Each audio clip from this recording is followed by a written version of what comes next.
Fala galera, tudo bem com vocês?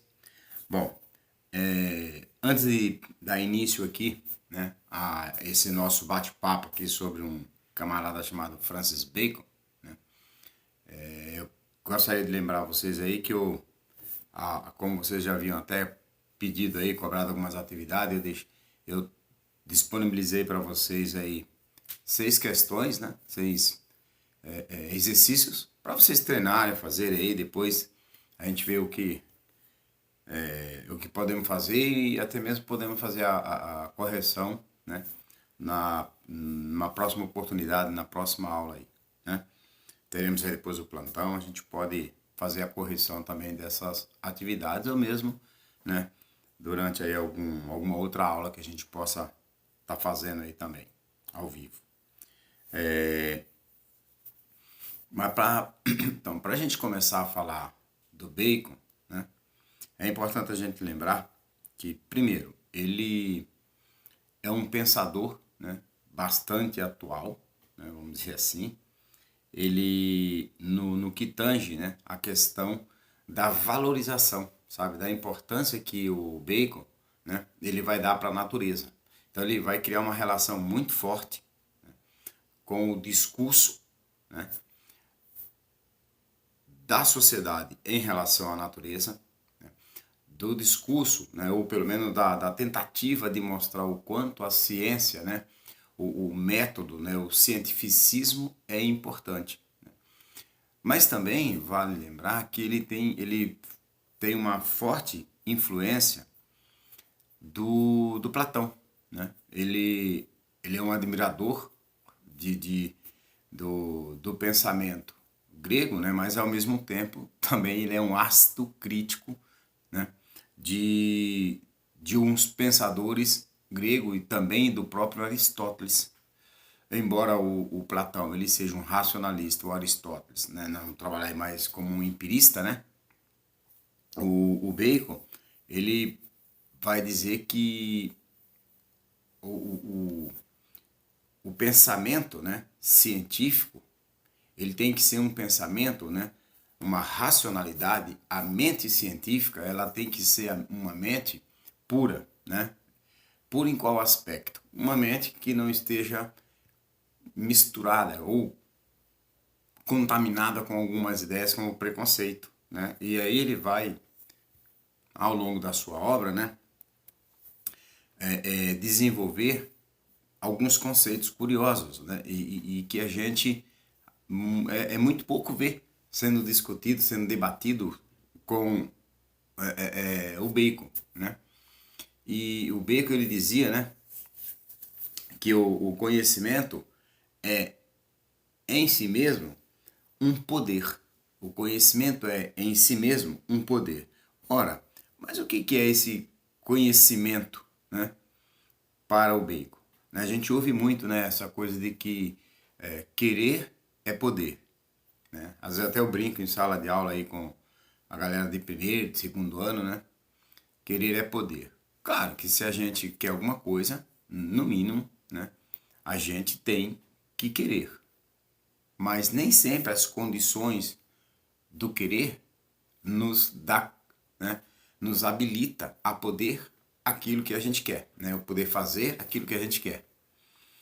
No entanto, né, partindo, né, também desse pressuposto, a gente pode pensar assim, o Bacon ele vai falar que saber é poder. Então, quer dizer, o saber para ele é algo muito mais poderoso, muito mais forte, muito mais rico, né?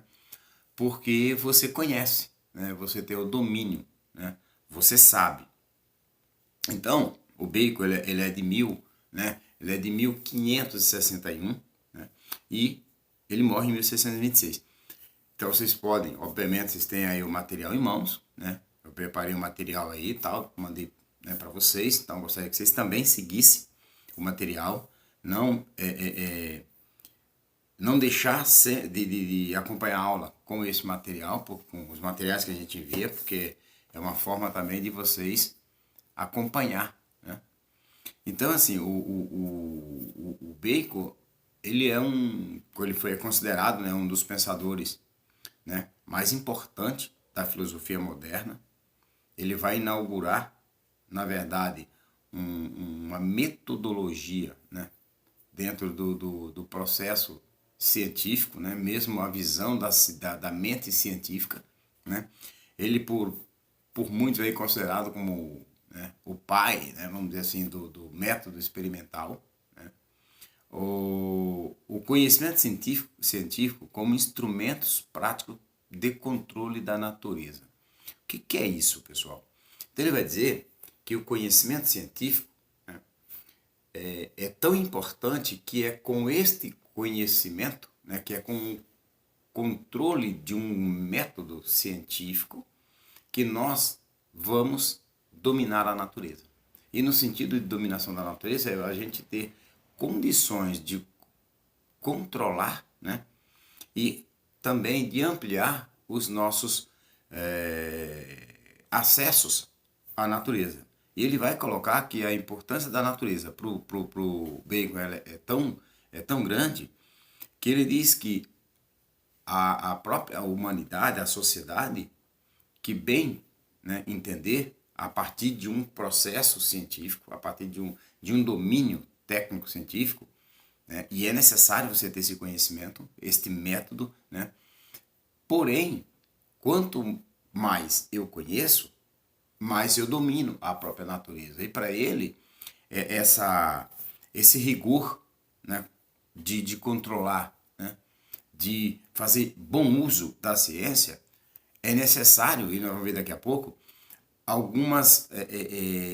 o afastamento de algumas condições, né, de senso comum que acontece na sociedade.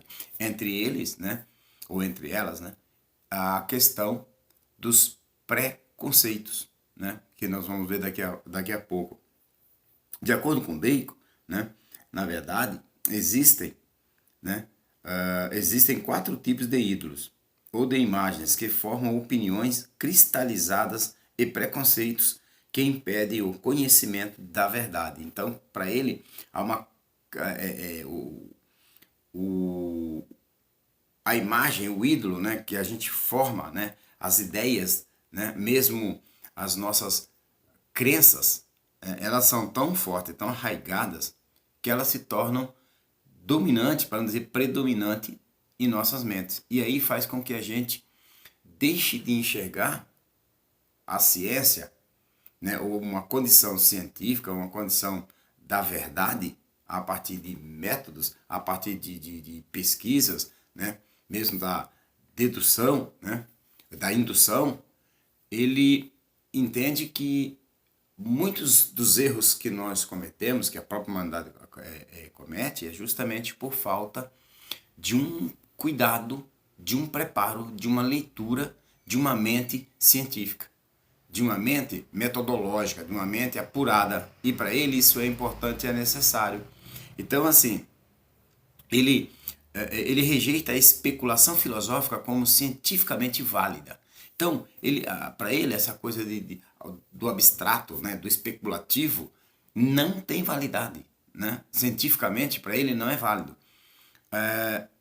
Filosofia não é a busca de coisas divinas e humanas, e sim a busca da verdade. Então, para ele, o papel da filosofia não é preocupar-se com o mundo, né, fantástico, fantasioso, ou o mundo do divino, do sagrado, né?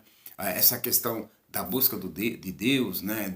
Ou de uma salvação. Ele fala que o papel da filosofia não é isto, entender isso, estudar sobre isso, mas não é o papel fundamental da sociedade. E assim como também não é apenas a discussão do humanismo, do humano, né? A questão da discussão da humanidade de cada ser. Mas, acima de tudo, o papel da filosofia é a busca da verdade. E a verdade para o Bacon perpassa pela condição científica, né? Pela condição das ciências. Né? Para atingir a condição científica, né, a mentalidade científica, é necessário desprender a mente de uma série de preconceitos. Ou seja, para a gente atingir a condição científica, né, a mentalidade científica, uma mente, né, cientificista, é necessário nos desprendermos de uma condição, né, de preconceitos. Ou seja, os valores que a gente, né, desenvolve, que a gente tem na sociedade, acaba nos prendendo, né? Acaba nos tirando esta condição, né, de cientificismo. Então ele escreve também o novo órgano, né, o novo órgano, quer dizer, Bacon realizou uma obra científica de inegável valor. É considerado um dos fundadores do método, né, do método indutivo de investigação científica. Então ele coloca: saber é poder, que revela a sua firme disposição de fazer dos conhecimentos científicos um instrumento prático de controle da realidade. Então veja, o saber é poder para ele, por quê? Não basta querer, né? Querer é poder. Para ele, o saber é poder. Se eu sei, se eu conheço, se eu domino, né, o conhecimento em determinadas áreas, ou mesmo em relação a determinados valores da própria natureza, isso me condiciona, me eleva a uma condição, a uma situação de domínio da natureza. E aqui, entendido o domínio da natureza, não no sentido de dominação, né? Essa coisa que a gente ouve a todo momento. Obviamente, que é o controle da natureza.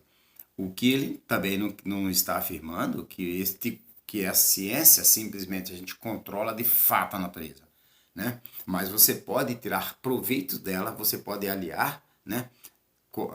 Aliar-se com ela. Na verdade, ela pode ser a nossa grande aliada se nós realmente aprendermos o caminho para controlar a natureza e tirar dela aquilo que nós necessitamos, sem ao mesmo tempo destruí-la. Ele mesmo fala que quanto mais nós destruímos a natureza, né, o meio em que vivemos, mais próximo do nosso fim nós estamos chegando, né? Então, ou seja, se nós não usarmos da ciência para beneficiar, para produzir e beneficiar a humanidade como um todo, ele vai dizer: essa ciência não tem validade. Esse saber não apresenta o saber, né?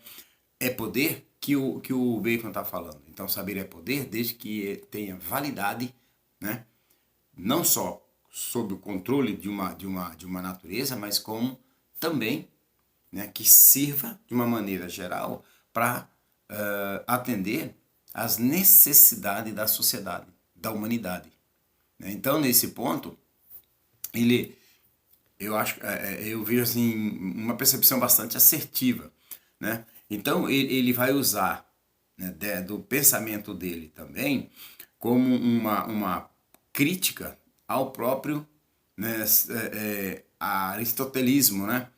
O mito ele vai também usar, né, com força muito grande, com uma força, né, muito maior, o pensamento platônico quando ele entra em contato com, né, principalmente o mundo das ideias, né? Quando ele entra em contato com a ideia do mito, o mito da caverna. Então, ele faz um paralelo, né, com a caverna platônica, né, e, ao mesmo tempo, ele traz, né, para a ciência no sentido de pureza da mente humana. Porque enquanto nós estivermos presos a valores, a dogmas, né, e até mesmo aos nossos racismos, né, aos nossos preconceitos, a nossa forma, né, hoje, vamos dizer assim, preconceitos no sentido de mesmo homofobia, o machismo, né, e mesmo aquela questão das pessoas que acham que a ciência, né, não tem valor, tudo deixa que Deus cuida. Não é bem por aí, né? Então, a Deus compete o que lhe é, né, realmente de competência divina, e ao homem aquilo que ele tem que fazer para que a sociedade se modifique e melhore, né? Então, o mito da caverna, né, ele constrói o mito da caverna, Platão, versus a teoria dos ídolos, né, que eu coloco aí para vocês. A caverna versus teoria dos ídolos. O que é essa teoria dos ídolos de Bacon?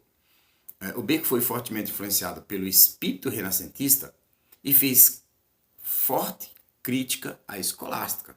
Claro, se a gente está falando aqui essa questão de dogmas, né? Estamos falando aqui que uma mente limpa ou uma mente pura, no sentido limpa e pura aqui no sentido de você pode ter suas convicções, mas você não pode se fechar. Veja, isso não quer dizer que ele não poderia ter, que não tinha a sua religião, que não tinha a sua fé, que não tinha as suas crenças. Mas o cuidado que ele está dizendo é que quando nós nos fechamos em determinadas convicções e não enxergamos as aberturas que existem e que nós temos que utilizá-las para um benefício não só meu, mas de toda a comunidade, e não achar que aqueles valores são os valores imutáveis, eternos, né? Como diz o próprio Platão no Mito da Caverna. Então, quando ele critica essa coisa da escolástica, ele está criticando toda uma concepção, né? Digamos assim, de valores enraigado numa sociedade, valores de senso comum.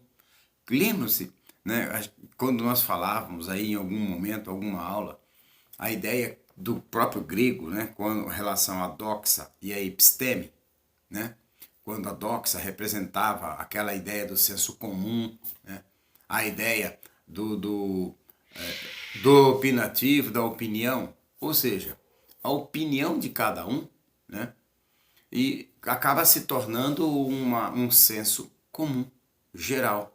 Ao mesmo tempo que a visão doxa, né, a visão epistêmica ou a episteme, a ciência, que é uma relação da busca pelo conhecimento, pela verdade, é a partir de experimentos, a partir de comprovações, a partir da observação, a partir de critérios, a partir de rigor. Então, é uma percepção meramente científica, né?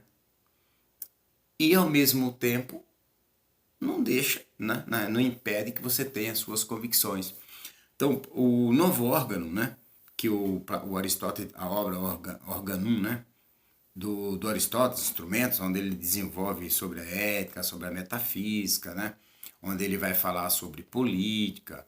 Então, o Bacon, ele vai escrever a obra Organum justamente em alusão mesmo à obra do Aristóteles. Então, para o domínio da natureza, devemos conhecer suas leis por métodos comprovados. Ou seja, eu só posso ter o controle, eu só posso realmente ter um domínio da natureza, ou sobre a natureza, se eu conheço as suas leis por meios de métodos, mas métodos comprovados.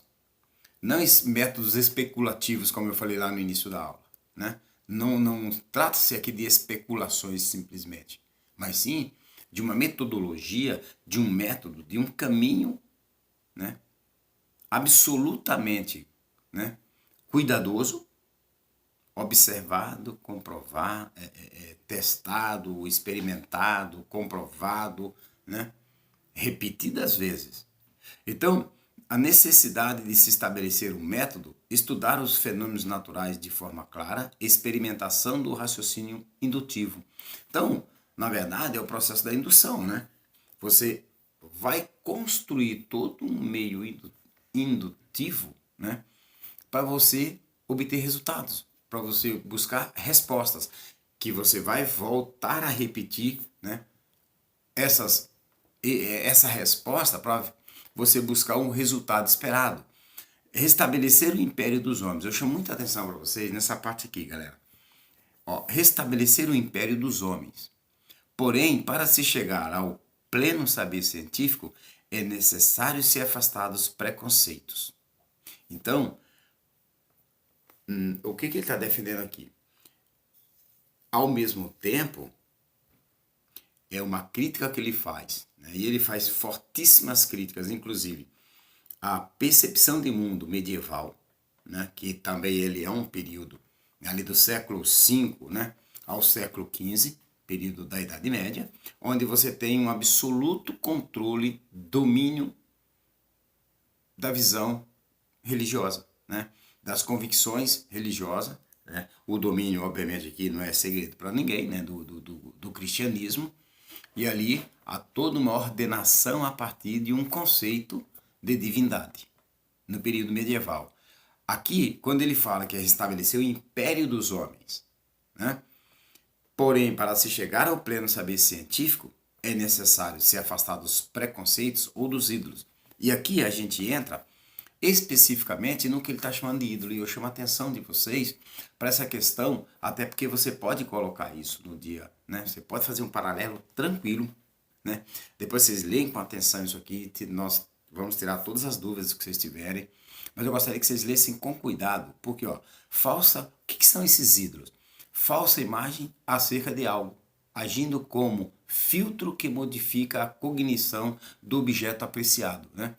Ou seja, a imagem, ou aquilo que eu vejo, que eu ouço, ou mesmo que eu falo, ou que eu escrevo, acaba sendo, né, a partir da minha concepção, da minha visão de mundo, da minha leitura de mundo, eu acabo criando, né, fantasias que eu saio, sabe, quando você ouve alguns discursos, né, é como você imaginar uma defesa de um Estado, de um governo, né, ou de um pensamento de um líder, ou o pensamento de uma sociedade aí qualquer, de uma liderança qualquer, que não acredita na educação, que não acredita na ciência, né? É eu esperar, né, que tudo, nós estamos vivendo um momento bastante difícil, né, mas que nós vamos superar com certeza, né, juntos e todos com saúde,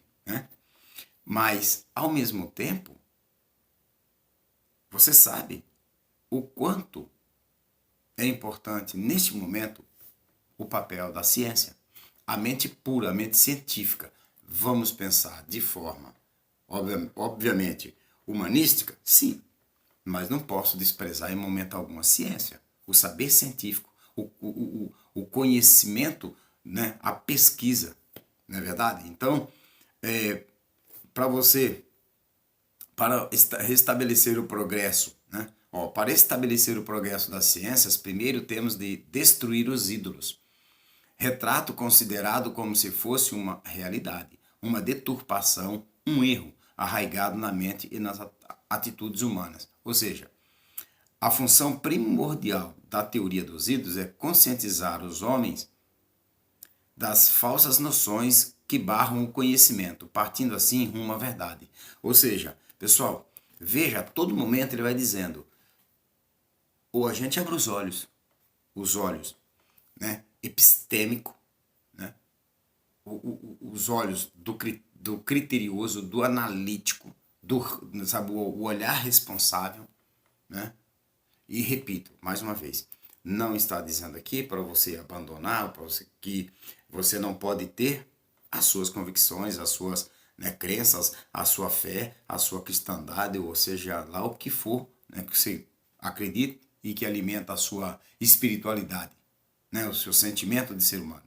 Mas é que ele diz a todo momento, se nós tivermos aquela mente curta, sabe, orientada apenas por uma verdade, por uma concepção de mundo, sem dar asas ou abertura a uma nova leitura, estamos mortos.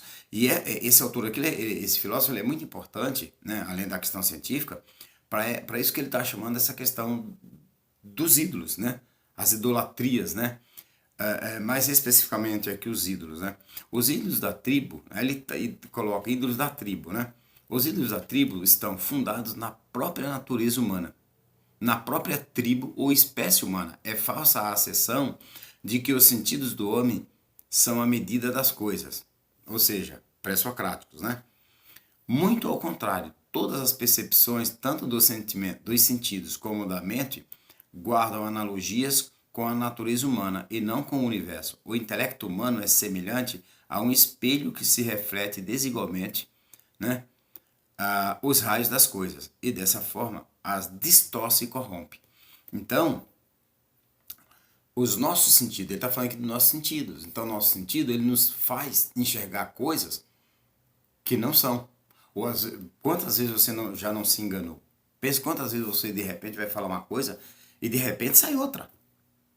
De repente, você olha para alguma coisa assim, você imagina que é algo e você vai ver a outra. Né? Ou você brinca, comenta, cumprimenta alguém e aquele alguém não é quem você achou que fosse. Então, o que ele está dizendo? Ou mesmo você ouve, né, um determinado líder falando, ou uma pessoa que você admira falando, né? E às vezes você ouve alguém que você não tem muita admiração falando algo, mas você não quer nem saber, aquela pessoa não gosta dela e para mim qualquer coisa que ela falar não tem validade. Será que isso tem alguma coisa a ver com uma realidade muito doida que a gente está vivendo? Analisem, pense sobre o assunto. Isso aí serve como o nosso próprio processo de maturidade. Né? O ídolo da caverna são os dos homens, enquanto indivíduos, pois cada um, além das aberrações próprias da natureza humana em geral, tem uma caverna ou uma cova que intercepta e corrompe a luz da natureza, seja devido à natureza própria e singular de cada um, seja devido à educação ou conversação com os outros, seja pela leitura dos livros ou pela autoridade adequada, enfim. Ou seja, pela diferença das impressões segundo, né, a nossa percepção de mundo. Ou seja, os ídolos da caverna é só imaginar a caverna platônica. Né? Quando ele coloca o mundo das sombras, a deformação do mundo que a gente está vendo, porque o que eu estou vendo não é. Né? Aquela ideia do mundo das ideias, né? Quando o Platão escreve ali no livro a República, né? No capítulo 7, que ele fala da alegoria da caverna, o mito da caverna. Quer dizer, a gente vive um mundo, né, que a gente não consegue entender num primeiro olhar. E a gente sai identificando tudo na primeira... não de uma maneira... Estou aqui meio que generalizando, né, mas é óbvio que não é bem assim, mas normalmente as pessoas saem julgando. Qualquer coisa é um julgamento, você imediatamente faz um julgamento. E depois você analisa, poxa, por que eu fui falar aquilo? Poderia ter pensado antes de falar. Por que eu fiz aquilo? Eu acabei prejudicando meu amigo, minha amiga, tal pessoa, eu acabei falando uma coisa em casa, ou respondendo alguém na minha casa, né? E depois você vai pensar, poxa, não era bem aquilo que eu queria que ela entendesse. Eu falei um negócio, mas não foi bem isso que eu queria dizer. Mas você disse, ou eu, né? Então, assim, ele fala, tal forma que o espírito humano é a coisa, né? Varia até certo ponto sujeita ao acaso. Então, ele está mostrando o quê? Nós temos dois olhares. Um olhar da igualdade, né? Da diferença, e o olhar da semelhança, da igualdade. O Bacon vai dizer assim, ó, diferenças ou semelhanças? Né? Todo ou parte. O todo ou uma parte. Ele diz assim, alguns estão aptos a enxergarem mais as semelhanças, outros as diferenças. Alguns preferem a parte excluindo o todo, outros o todo à exclusão das partes. Né? Então o que ele está mostrando aqui? Às vezes a gente prefere muito mais fazer o julgamento já de imediato e a gente acaba realmente, né? A gente não percebe as coisas que às vezes a gente faz quando a gente deixa de dar a oportunidade de conhecer melhor ou de ouvir algo que alguém quer nos falar. E tem o ídolos do foro, né? Os ídolos do foro, né, derivam da linguagem. Os homens creem impor à sua razão as palavras. Também sucede que as palavras retorçam e repercutam a sua força sobre o intelecto. Nascem assim as disputas verbais, as mais longas e insolúveis que se podem resolver apenas com o recurso à realidade. Os ídolos que derivam das palavras são de duas espécies. Ou são nomes de coisas que não existem, ou são nomes de coisas que existem, mas que são confusos e mal determinados. São chamados por convenções humanas que a relação entre os homens tornam necessárias. Aí ele dá alguns exemplos aqui e tal. O que eu quero mostrar para vocês aqui, né? A teoria, né, do teatro, por exemplo. Os ídolos do teatro têm suas causas no sistema filosóficos e as regras falseadas de demonstrações. A expressão é justificada por Bacon pelo fato desse sistema constituírem puras invenções. Então ele acha que o teatro acaba criando, né, um campo de ilusão e não é o que está, né, mostrando, não é a realidade. Como as peças de teatro que se sucedem na cena e não proporcionam um retrato fiel do universo, tal como ele realmente é. Devemos nos aperceber que esta categoria de erro é a mais perigosa, pois possui uma frágil análise do que é real. Assim, Bacon traz, né, os sistemas de erro sofístico, empírico e supersticioso. Então, o sofístico, né, a ideia dos sofistas, né, o empírico, né, que nós já, né, vocês conhecem, né, a ideia, né, a realidade a partir da vivência, da experiência, né, e as superstições, né, que aí dispensa, tenho certeza, que qualquer comentário, né.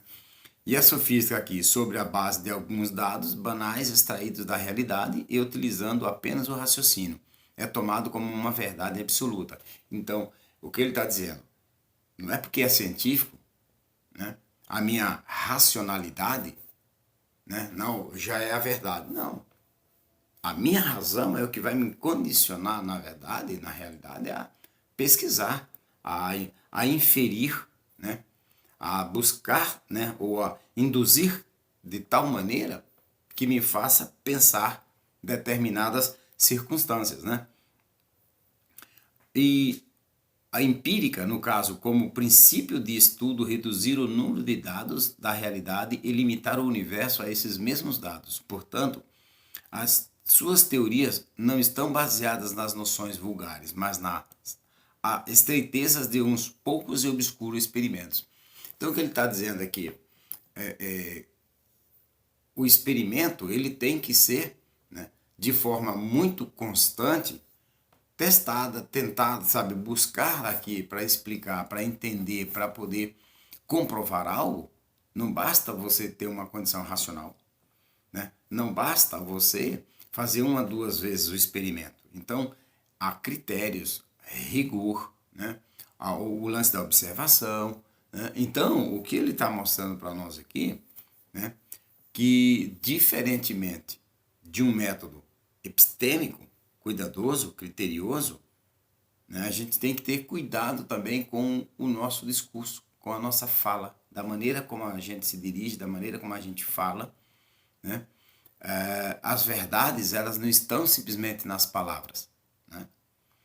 Mas existe toda uma realidade empírica, né?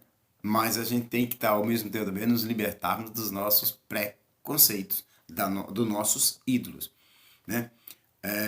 A supersticiosa, né, que mesclam as crenças religiosas com as observações da realidade, construindo verdades difíceis de serem desqualificadas. Sua base de argumentação são os livros sagrados.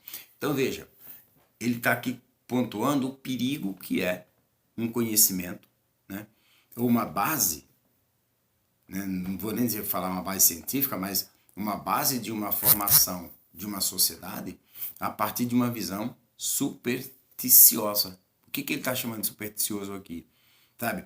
Então não dá para eu construir uma mente limpa, uma mente, né, capaz de produzir uma ciência para o bem da comunidade, da humanidade, que, por exemplo, é o que está se fazendo hoje, gente. Se a gente pensar nessa questão aí desse Covid aí, desse vírus, o mundo inteiro está junto buscando uma solução. Pelo menos é o que eu acredito e que eu tenho visto, né? Então, assim, essa questão supersticiosa, então, que mesclam as crenças religiosas com as observações da realidade, construindo verdades difíceis de ser desqualificadas. Se a gente observar o que está acontecendo hoje no Brasil, os discursos de poder estão muito mesclados. Ciência e a própria religião, né, a própria percepção de espiritualidade, está a todo momento presa, sabe? A gente está vendo aí gente que está desqualificando a ciência, gente desqualificando o que os grandes especialistas estão dizendo que tem que ser feito. Então não é possível que você simplesmente, por uma percepção de mundo, você não se abre e fala, não, olha, também temos, essa também pode ser uma saída, então vamos trabalhar junto. Não, se não é do meu jeito, também não vai ser do seu. Tudo bem, então pode ser um pouco do seu jeito, um pouco do meu. Vamos conversar, vamos sentar e buscar uma solução. O que o Francis Bacon tá buscando é a ciência é o grande caminho, né, para a devolução do homem ao seu trono. Né? E aí ele vai dizer que a base desses argumentos são os livros sagrados. E aí, né, galera, ele vai falar, né, do método científico, indutivo. Premissas proporcionam somente alguma fundamentação da conclusão, mas não uma fundamentação conclusiva. A dedutiva, premissas fornecem fundamento definitivo da conclusão. Enquanto que o método científico indutivo, o ferro conduz eletricidade, o ferro é metal. O ouro conduz eletricidade, o ouro é metal. O cobre conduz eletricidade, o cobre é metal. Ou seja, logo, os metais conduzem eletricidade. Eu estou induzindo, é uma condição indutiva. O dedutivo, todos os homens são animais. Todos os animais são mortais. Logo, todos os homens são mortais. Se todos os homens são animais e todos os animais morrem, logo, o homem, né, como animal que é, ele é mortal. Então, a dedução aqui é clara e evidente, né? Portanto, o método científico, os argumentos indutivos não são dedutivamente válidos e a conclusão não se segue logicamente das premissas. As premissas apenas fornecem indícios para a conclusão, fazem a conclusão mais provável, mas não certa. Então, o que eu tentei mostrar para você aqui nessa aula é um filósofo, né?